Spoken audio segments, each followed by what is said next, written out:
tous magnifier la journée parce que également c'est à l'appel de l'autorité qui est le président de la République qui depuis pratiquement bientôt 5 mois a demandé à tous les concitoyens de se consacrer toujours le premier samedi du mois pour descendre sur le terrain, aider à rendre propre le pays.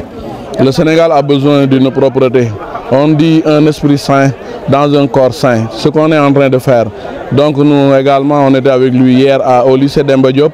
On l'a accompagné, on est descendu dans nos lycées respectifs, tout le monde, et nos écoles primaires, moyennes, secondaires, pour également magnifier l'engagement de tous les citoyens. Vous le voyez avec notre armée nationale, armée nation, qui se déploie à chaque fois, on les trouve sur le terrain. Et comme on les connaît, ils ne sont pas si bruyants, ils ne sont pas bavards. Ils font le travail dans la discrétion parce que l'armée est constituée ainsi. Mais nous, à notre niveau, nous remercions tous les corps constitués de la nation sénégalaise. Madame le ministre l'a cité ici, les organisations de la société civile. Je ne voudrais pas détailler, mais effectivement, nous remercions la communauté éducative du Sénégal. Aujourd'hui, on est au lycée Sergent Malamine Camara à la Padoie, à la commune de la Padoie. Mais on peut dire qu'également, on a tous les collaborateurs du système des académies nationales qui se regroupent pour travailler, aider et aussi accompagner l'action de la Sonangette qui est une action inscrite dans la priorité nationale, c'est-à-dire la propreté, partout, par tous et pour tous, parce qu'effectivement nous devons rendre notre pays beau. On a eu un seul message standardisé, une approche collaborative, collective et inclusive qui est basée sur ce qu'on appelle un peu de l'éco-citoyenneté. Depuis des années, on a théorisé la sensibilisation par une unité de veille et de sensibilisation et après aujourd'hui par ce qu'on appelle ETSEC, qui est un département qui fait beaucoup de sensibilisation. Nous devons faire de l'éco-geste. Il faut arrêter de jeter les déchets. Regardez ce qu'on voit autour de nous. Les gens, quand ils finissent de manger, leur première action, c'est déjà de jeter.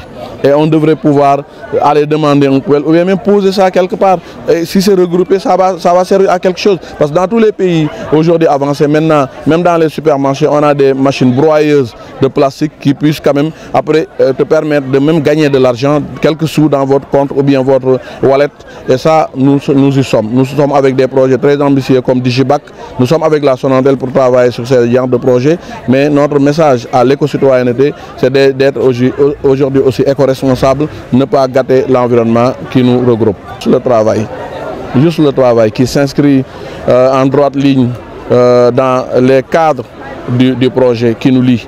On a bâti un projet ensemble depuis 2019, c'est même pas 2024.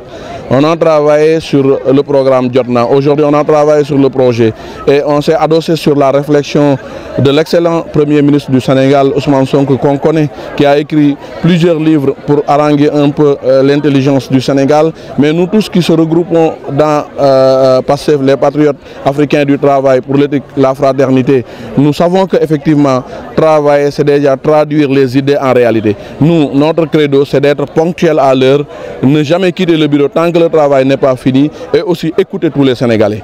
Parce que les Sénégalais nous ont donné leur confiance. C'est ça seulement le secret qu'on se lie. Et effectivement, on voudrait quand même bouter de l'autre bord certains aspects de paroles qu'on entend dans la société.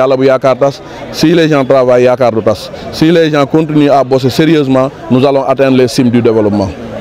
Merci.